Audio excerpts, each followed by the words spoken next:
Yes, they did. Thank you.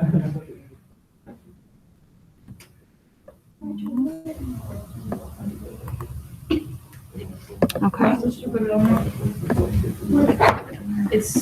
It looks like a cow. Yeah, what it?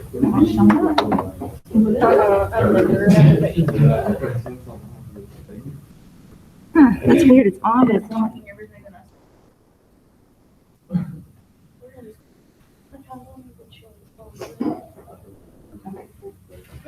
All right, guys. So this morning we are going to play a little bit of catch up this morning. We are actually doing work from week 4. This is week 5. This is the 5th week, believe it or not, of school for you guys. So for my seniors, that means, you know, you got 5 weeks of your senior year finished. So that is fantastic. I don't know why. Don't know why. Yeah, until I'm graduating, now we're balling. This is new to me. The light is on, and it is not projecting. You know what that means? That's so okay. It is asleep, Asleep. like me. I'm sure I've never had to do that before. There we go. That's the problem. It's amazing. I didn't know it should be computer. Huh. There we go. Mhm.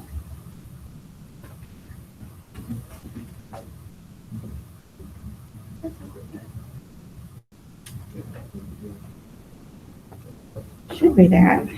Okay. Let me.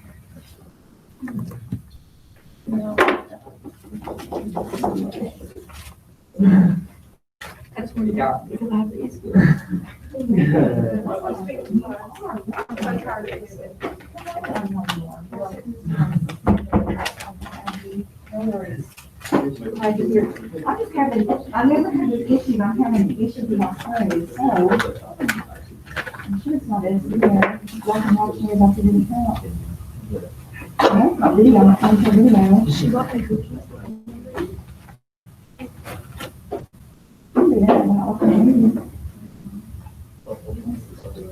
Okay, I got it is. And then-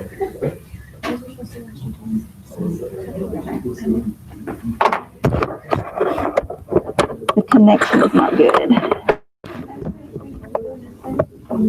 Wait.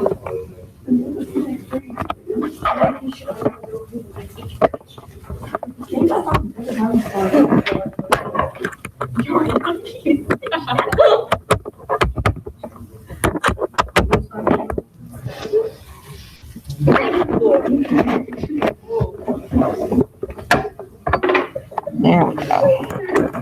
I think I found the culprit. There we go. Okay, guys, we are back in business. Okay, so looking at our syllabus, I want to go ahead and share my share the number or the Google code for everybody. So you are joining it. It's going to be 6CCT 3QQ for the classroom code. And for my new people, since you guys, I know I've got a couple of joining, and I'm not going to have you guys go back and redo what we've already done. We want to pick up and go from here. I just don't feel like there's any, I'm not doing that. So that's what we're going to do for now. So this is like your first day in class. We are glad you're here. Do you have this already, Hannah? Do I need to leave on the screen? You're doing it. Okay. I know Irene is also going to be joining us. So I'm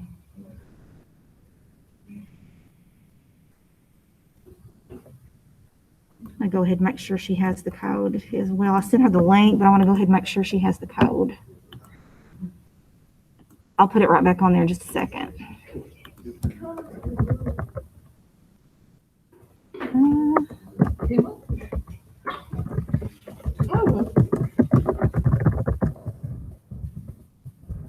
There we go. Okay, you need me to flash that back up there? Are you good now? You got it? Okay, great. Okay, guys, so this is a syllabus, and we are backing up for week 4.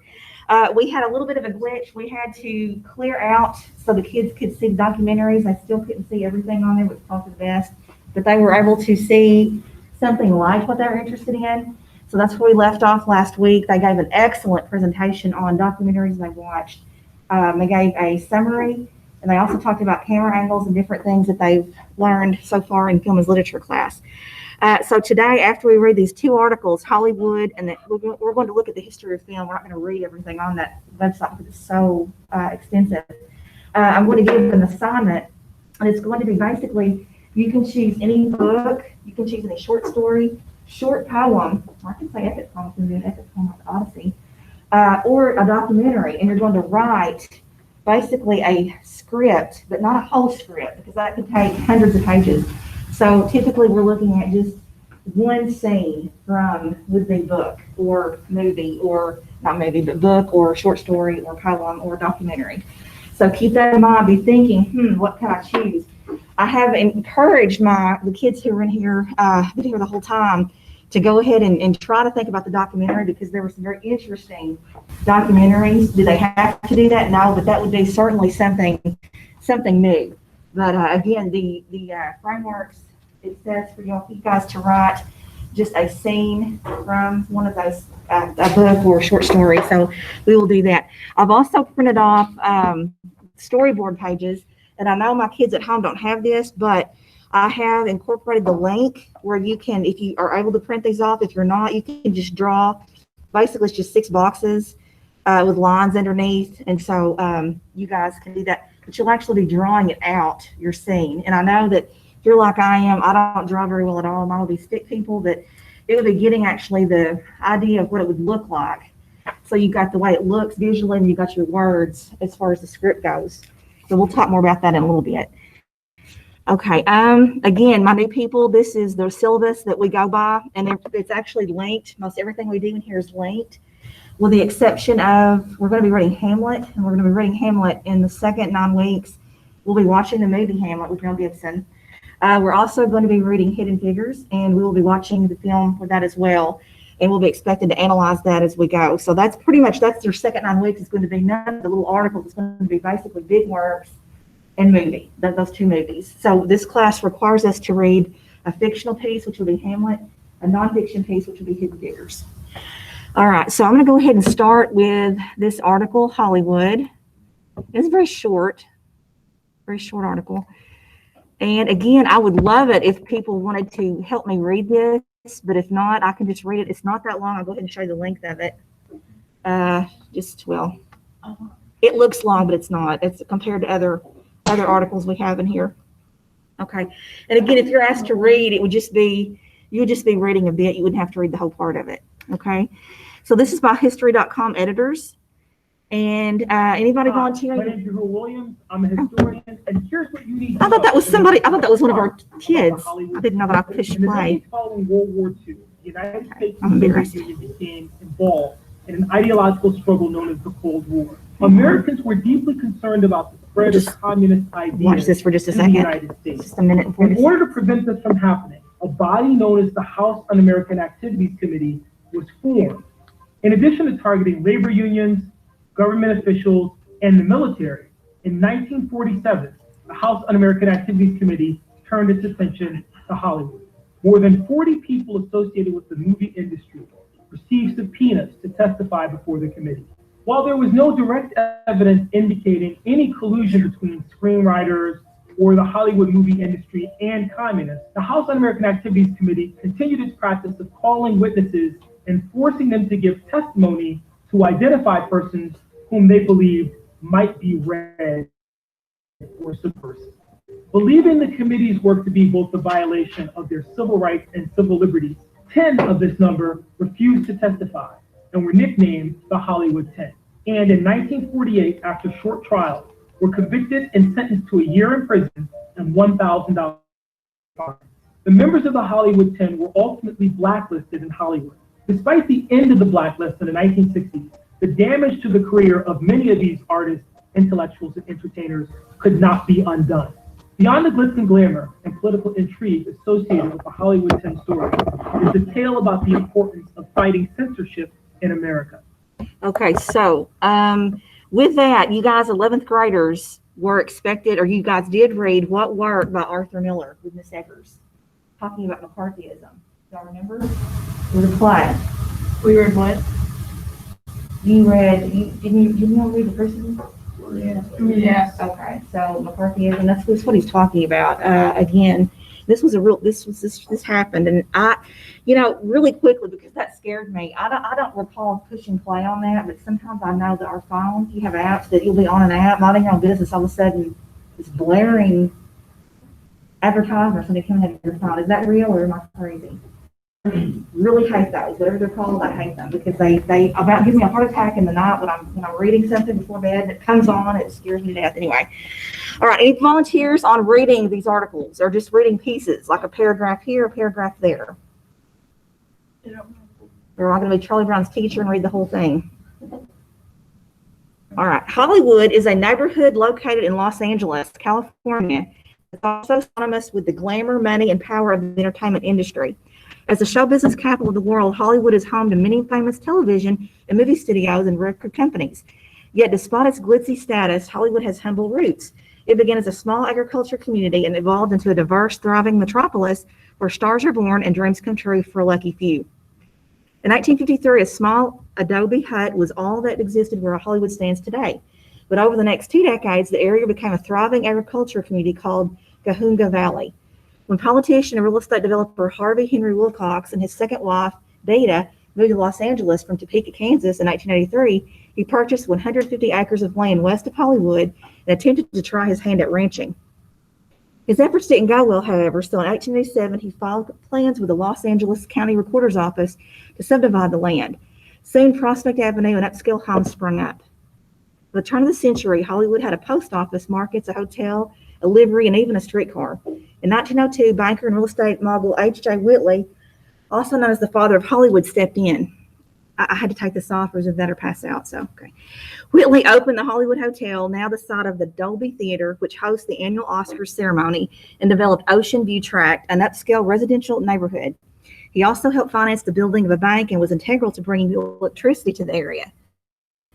Hollywood, incorporated in 1903, and merged with Los Angeles in 1910. At that time, Prospect Avenue became the now famous Hollywood Boulevard. How Hollywood got its name is disputed. According to one story, after Harvey and Dada Wilcox learned there was an Ohio town called Hollywood, she named the ranch the same, and the name stuck. Another story states H.G. Whitley came up with the name while honeymooning in the area in 1986. Whichever story is correct, if either, all three people played an important role in the famous city's development. All right, the first film completed in Hollywood was 1908's The Count of Monte Cristo, although production of the film began in Chicago. The first film made entirely in Hollywood was a short film in 1910 titled In Old California. By 1911, the first movie studio appeared on Sunset Boulevard. By 1915, many major motion picture companies had relocated to Hollywood from the East Coast. Hollywood was an ideal place to produce movies since filmmakers couldn't be sued there for infringing on motion picture film patents held by Thomas Edison and his Motion Picture Patents Company. It also had warm, predictably sunny weather and diverse terrain perfect for movie backdrops. The Hollywood sign is a must-see tourist attraction, although it didn't start out that way. It was originally a clever electric billboard advertising an upscale suburban neighborhood in what is now the Hollywood Hills. The sign originally said Hollywoodland and was erected in 1923 by Los Angeles Times publisher and real estate developer Harry Chandler at a cost of $21,000. Each original letter was 30 feet wide and 43 feet tall and attached to telephone poles. 4,000 light bulbs illuminated the massive marquee. The sign was supposed to last just 1.5 years. However, it became part of Hollywood's culture and remained. During the Great Depression, the sign deteriorated. It was partially restored in 1949 and the last 4 letters removed. In the late 1970s, the sign was restored again and has been featured in countless movies, including Superman, Mighty Joe Young, and The Day After Tomorrow. The golden age of Hollywood was a period of great growth, experimentation, and change in the industry that brought international prestige to Hollywood and its movie stars. Under the all-controlling studio system of the era, 5 movie studios known as the Big Five dominated: Warner Brothers, RKO, Fox, MGM, and Paramount. Smaller studios included Columbia, Universal, and United Artists. The golden age of Hollywood began the silent movie era, although some people say it started at the end of the silent movie age. Dramatic films such as D.W. Griffith's The Birth of a Nation and comedies such as The Kid, starring Charlie Chaplin, were popular nationwide. Soon, movie stars such as Chaplin, the Marx Brothers, and Tallulah Bankhead were adored everywhere. With the introduction of movies with sound, Hollywood producers churned out westerns, musicals, romantic dramas, horror films, and documentaries. Studio movie artists were even more idolized, and Hollywood increased its reputation as the land of affluence and fame. During World War I, after President Woodrow Wilson declared war on Germany, the Big Five jumped on the political propaganda bandwagon. Often under pressure and guidance from the Wilson administration, they produced educational shorts and reels on war preparedness and military recruitment. They also lent out their wide roster of popular actors to promote America's war efforts. You're fine. Make sure you get these in the system. Okay.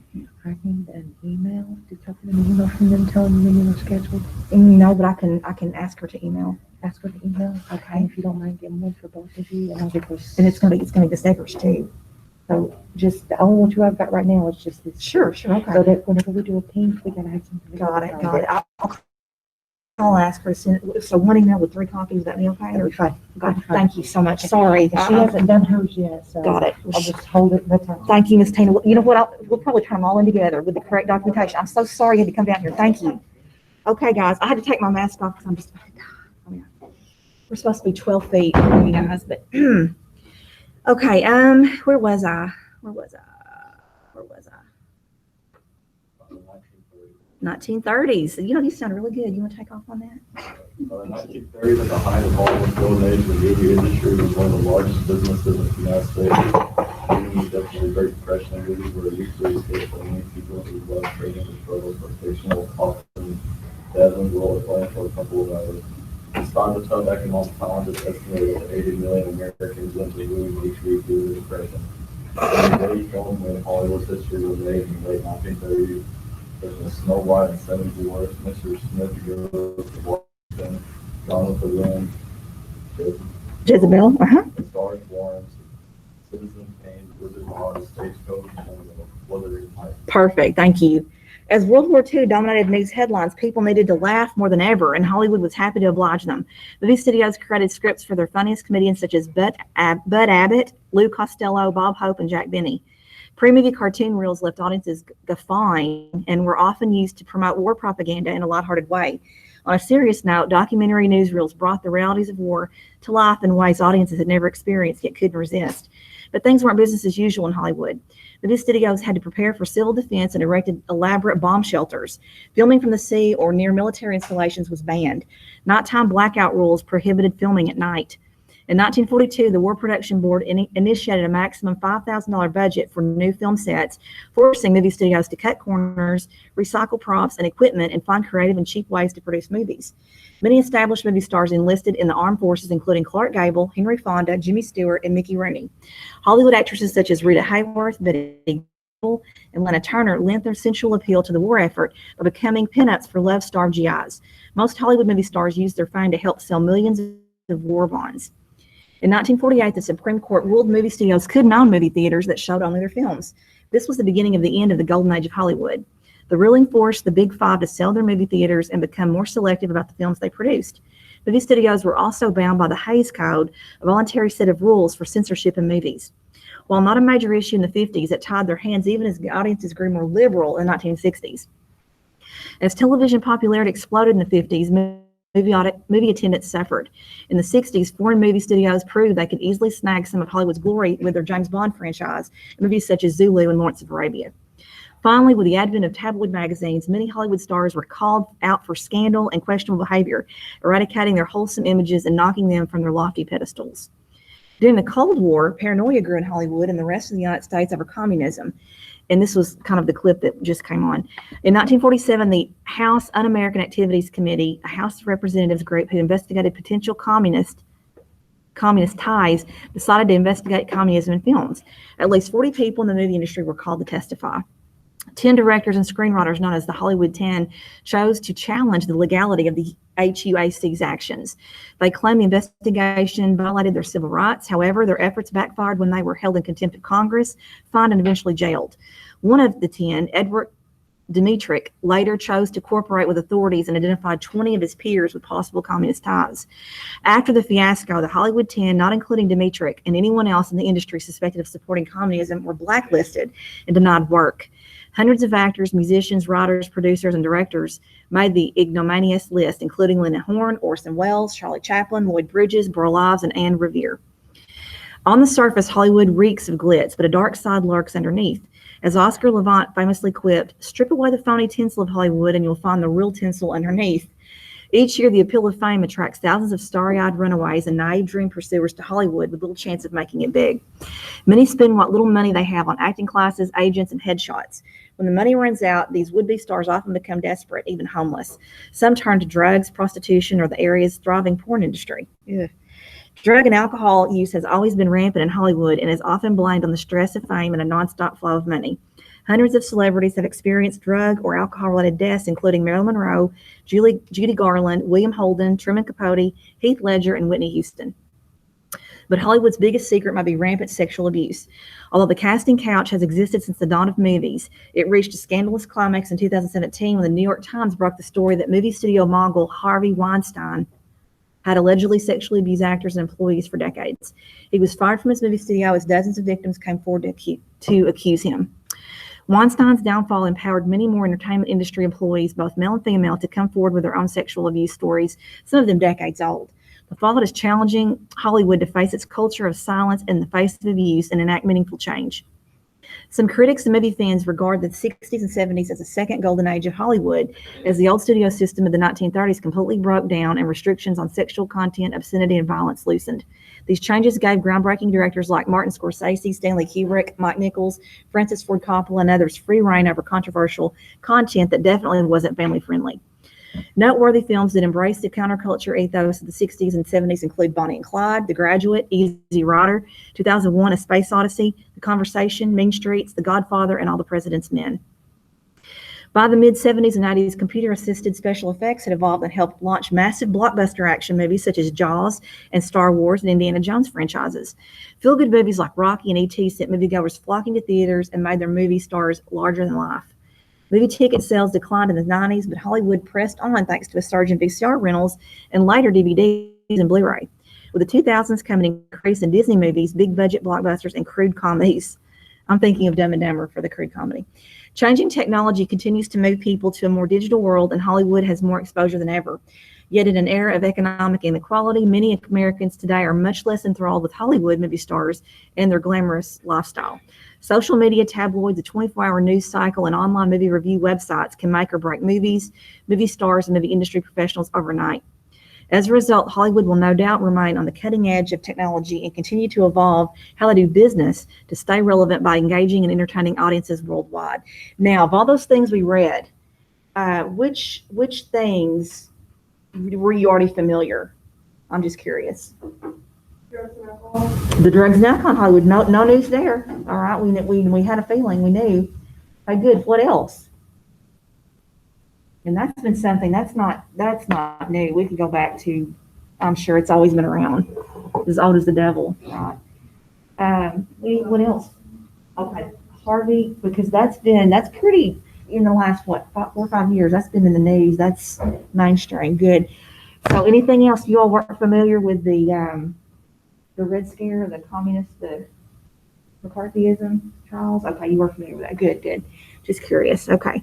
So guys, that is it for that article. And I know I read it really fast, but we need to move on. We're behind. Okay, the next site is this awesome, and I was going to have you guys do an assignment on this, but I've actually pulled it because we are behind. This was last week's assignment. So I just want to show you how neat this is. And I'm really, if we have time, we'll go back and pick it up. But what this is basically history of film by decade. And I want you to look at the pre-20s. It is so full. It has 4 parts, right? So we can start with the very earliest, talking again about the Big Five, going into kind of more detail with that. I'll go ahead and skip up here to the pre-20s. Here it talks about innovations necessary, the different kind of devices. We have got to go back and pick this up. There's just too much cool things that you need to know on this website. So part the 20s again. I'll tell you what's going on in the Big Five. And just out of curiosity, because I was going to let you choose, if you were asked what decade would you like to research, I'm just curious, would y'all have a preference, or would you just want to be randomly assigned a decade? I didn't know how y'all would feel about that.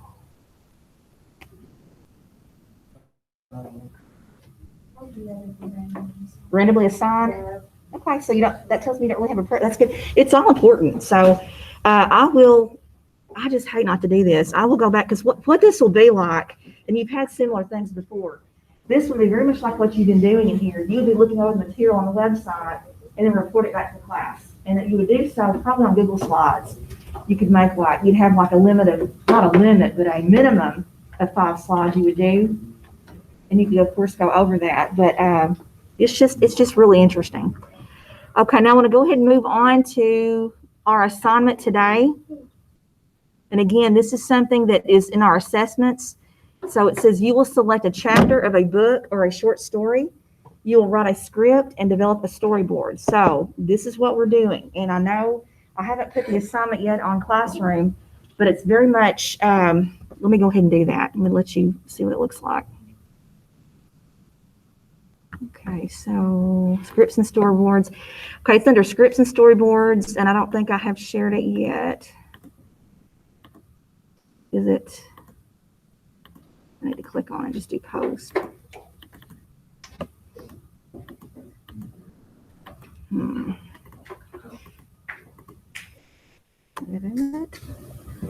right, so guys, we're going to go ahead and assign this. This is going to be 75 points.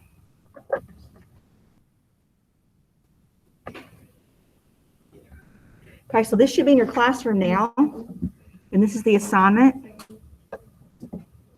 Okay, using a book, short story, poem, or your recently viewed documentary, write a scene for a movie based on the original work. Use the script template to type your script on, and then look at the storyboard template. I'll provide a physical copy of one for you. Of course, that's for the kids in class. Here is the script template, though. You can simply make a copy of it, and it literally, you just type it over with your own material. So that's there for you. And this other link is the storyboard template. All right. I do have a little that I want you to watch on storyboard. And I don't have it linked yet, but I'm going to go ahead and show you, try to find what it was. This was really more of a story, like a video storyboard, but she talks you through it all.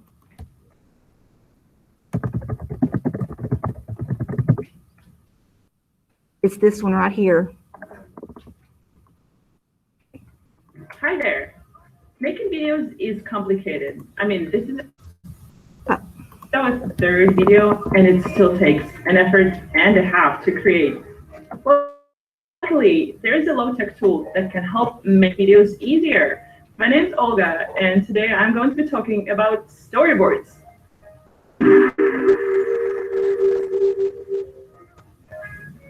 So what is a storyboard exactly? A storyboard is a visual outline of your video. So basically, it's a sequence of images that convey what happens in your video. And the finished storyboard looks like a comic strip.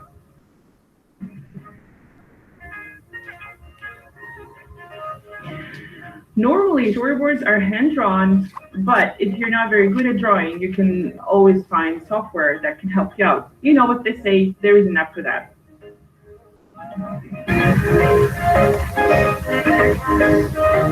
Why do you need a storyboard?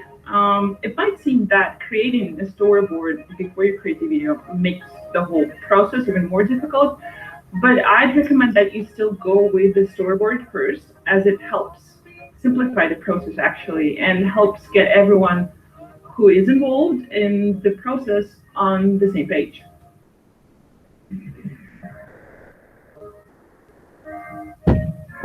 So how do you actually create a storyboard? No matter if you're working on a short explainer video for a company or the next Lord of the Rings, these 6 easy steps will help you create a perfect storyboard.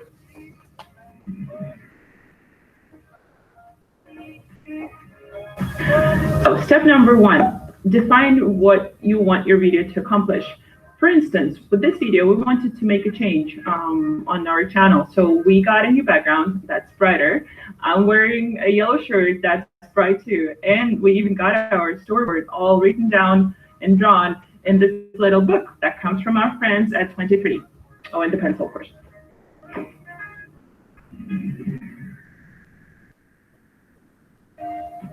So the next step is to brainstorm. Just write down all the ideas you have for the video and discuss them with your colleagues. Weed out everything that you think doesn't make sense and see what happens next. Hey, do you think the dragon would be cool for this video?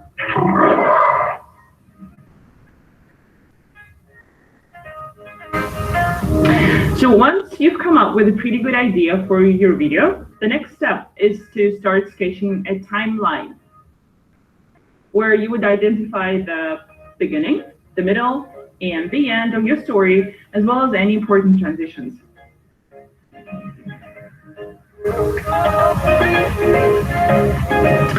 So the next step is to actually start drawing. So draw your scenes on a piece of paper or just grab a free storyboard template and make sure to leave enough space underneath at this, make notes. And also, my favorite tip is to use a pencil, not a pen, because pens are worthless. How about that? Step number 5, add details. For instance, on the scene itself, you can use arrows to show motion. And underneath each scene, you can add notes that would help understand what's going on as to like what characters are in the scene or what props we need to be using and stuff like that.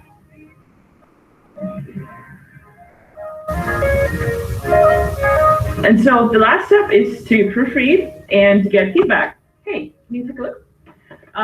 Because it's important to show your storyboard to whoever is involved in the process so that they can have a look at it too and iron out any problems.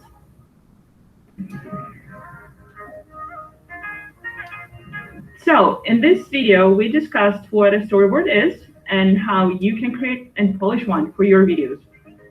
So how much time does it take you to create storyboards for your videos? Share in the comments below. And also make sure to subscribe to our channel as we're going to be sharing more videos about all things video marketing. Stay tuned. All right, so that was hopefully helpful in a storyboard. I don't know if you guys have ever done one before.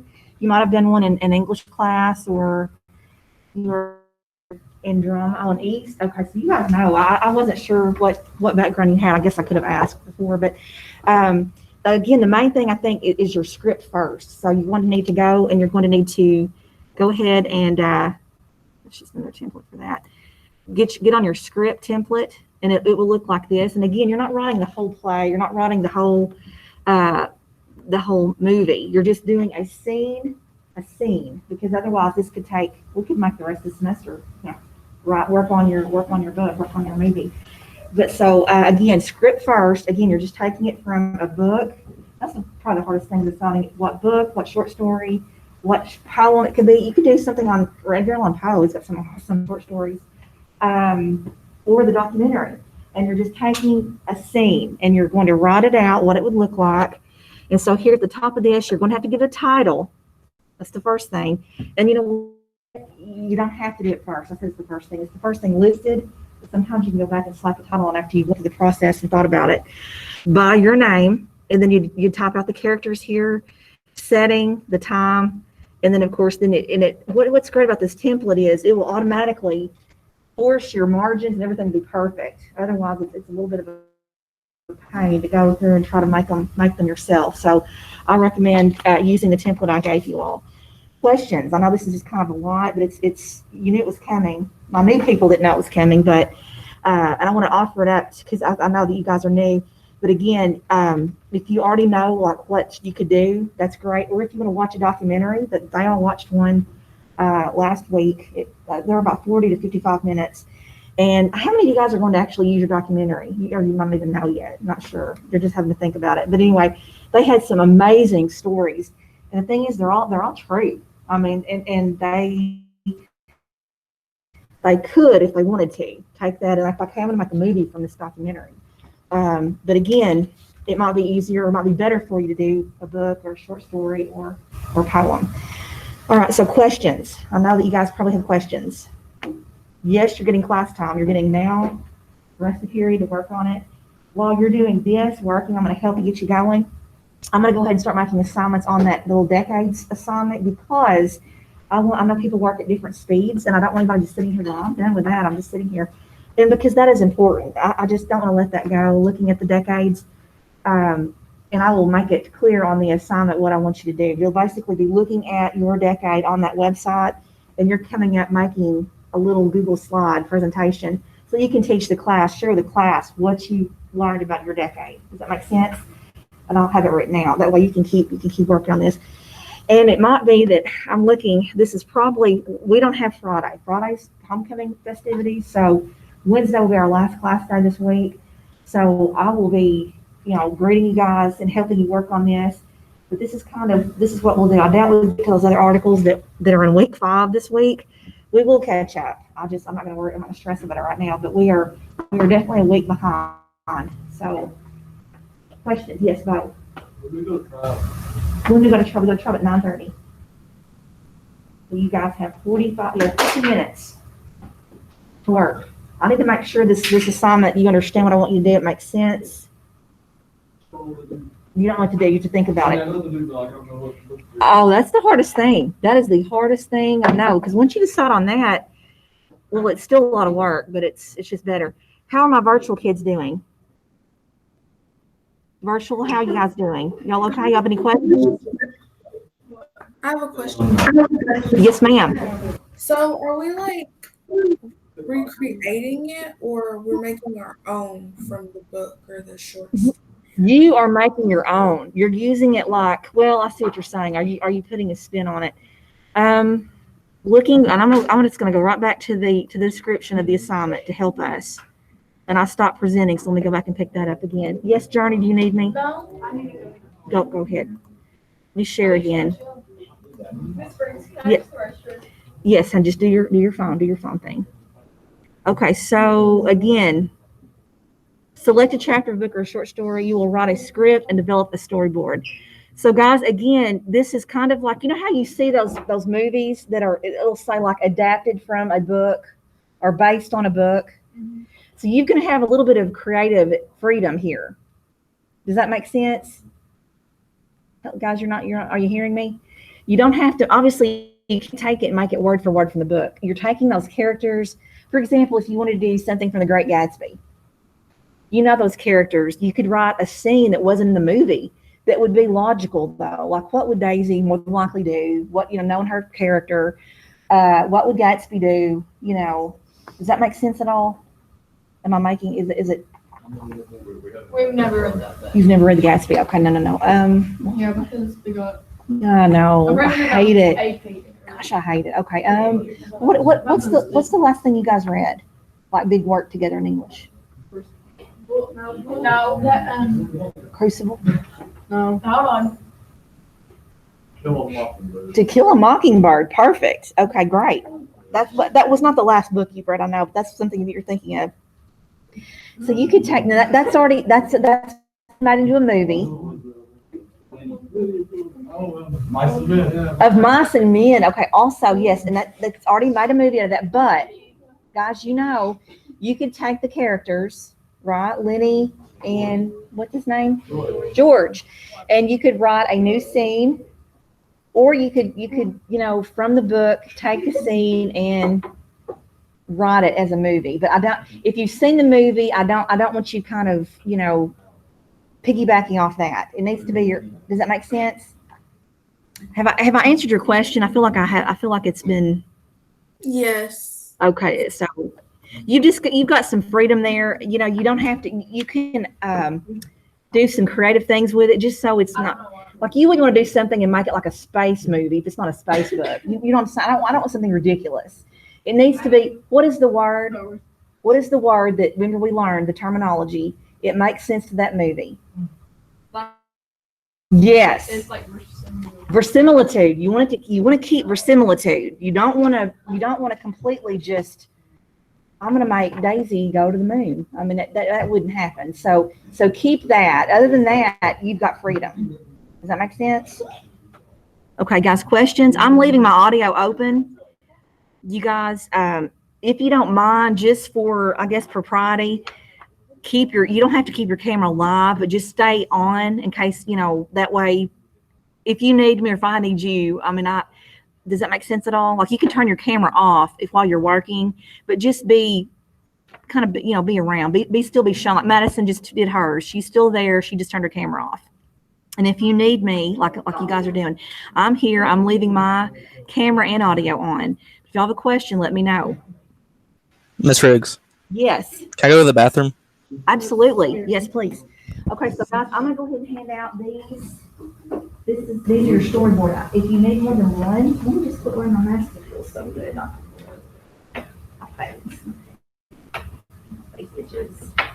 My face itches. I feel like there's like this thing that you can put on the front of it. Oh, there is. I got one. It just, that is great. It makes me really hot. It's plastic. Yeah.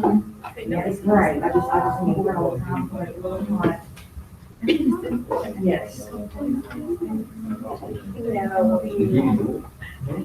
Absolutely. I mean, they're kidding me? That'd be awesome. I love it. I would do it if I didn't have one. That would be fun. That would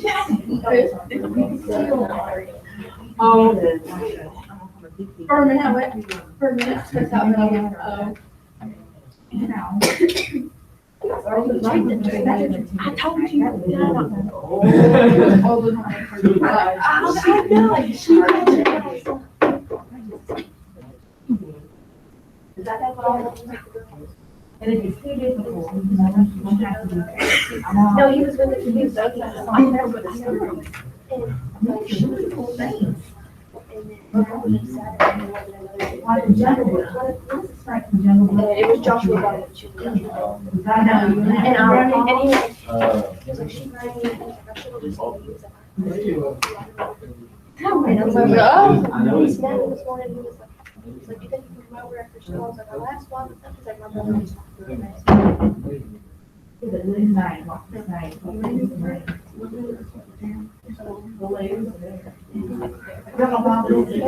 Fresh on my mind. That's what it is.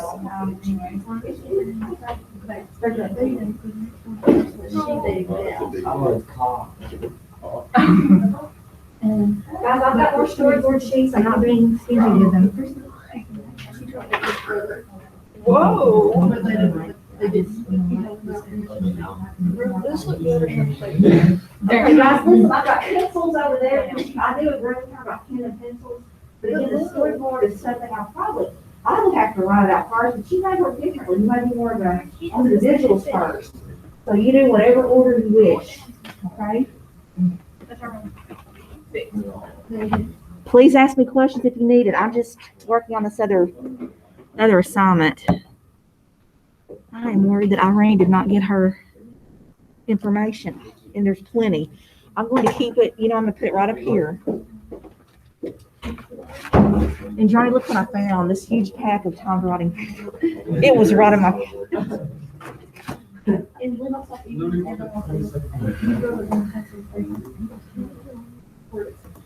Oh, you probably need a timeline. You need a little bit of pressure. Okay, I'm starting to give you pressure. Let's have this finished. Let's try to be finished by Wednesday at the end of class with this. It's a lot, isn't it? You're just writing a scene. You're not writing a movie. I don't even know what we're doing. We'll see how it goes. That's a lot, isn't it? Okay. We just don't do wallow in it. We don't like spend the rest of it. We can't. We don't have time. So here's the thing. Let's pretend like you're working in Movie City, guys. I need you to write a scene. I need it Wednesday at the end of class. Over what? So wait, we're taking like a book or Yes, something. yes. Short story book, epic poem, short poem, or if you want to watch a documentary like they do, because that way more time on your plate. You're gonna write a scene, not making a movie from that. You're gonna write a scene, ready to go to show people and avoid this is my scene for this movie. Does that make sense? We should act our scene out loud. In class. I think somebody. Oh, yes. Hello. Do you want us to be finished? What, hon? Do you want us to have it done? We were just talking about that, and I was saying, let's have a goal for Wednesday at the end of class, but I don't want this to be homework. Just keep in mind, this is a scene. This is not, you're not writing the movie. This is not a script. Okay. That would take weeks. You're just doing a scene, short scene. Okay? Okay. Let's try for that, okay? If y'all are all telling me, hey, Miss Riggs, there's no way, like Wednesday, mid-class, then we'll work from there, okay? But I know you're going to give it your best and work, so, because we are already behind. We're woefully behind. Well, I hate to, because it's in there that says we need to do it. And I'm filming us everything. Hello, world. I'm filming my, we can't do that. No. If it's challenging, good. I need to challenge. I'm glad I'm challenging you. I don't even know what to do it over. Well, that's good. You could just do it over like whatever comes into our head. I know it. I know it. It's a little harder because you already have, but that should make it easier though, because you've already got this magnificent author who's thought of this, and so you're just taking something and you're writing a scene. Okay. Does that help? I'm listening. You should read a book. Just pick a book off the. Me? But I don't know you've read it. I can read the page. No, we don't need to pay. You need to have read the whole thing. How else will you know?